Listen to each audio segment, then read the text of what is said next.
নমস্কার বন্ধুরা, কিছু কথা বলার জন্য আজকের এই ভিডিওটা আপলোড করছি।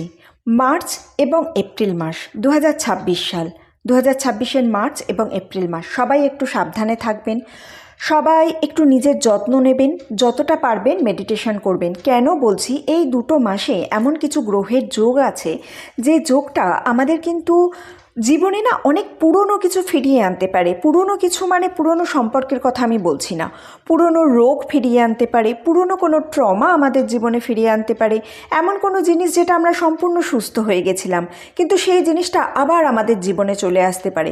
অনেকে দেখবেন এই সময় ব্যাংকের অ্যাকাউন্ট কিছু কিছু সময় ফ্রিজ হয়ে যেতে পারে বা ফাইন্যান্সিয়াল কিছু ট্রাভেলের মধ্যে দিয়ে চলতে পারেন। মার্চ এবং এপ্রিল এই দুটো মাস একটু সাবধানে থাকুন। এবং তার সঙ্গে আমি আরও একটা কথা বলবো, সবাইকে একটু মেনে চলার জন্য প্লিজ দয়া করে কিছু মেডিটেশন করবেন। এই সময় কিছু মেডিটেশন, কিছুটা সময় নিজের সঙ্গে কাটানো, একা কাটানো আপনাকে অনেক ভালো ফল দেবে। আমি কিছু ফ্রিকোয়েন্সি আপলোড করব, কিছু ফ্রিকোয়েন্সির কথা বলবো যেগুলো শুনলে আপনাদের ডেলি লাইফ অনেকটা ভালো যাবে। অকারণ ফালতু খরচা এই সময় করবেন না।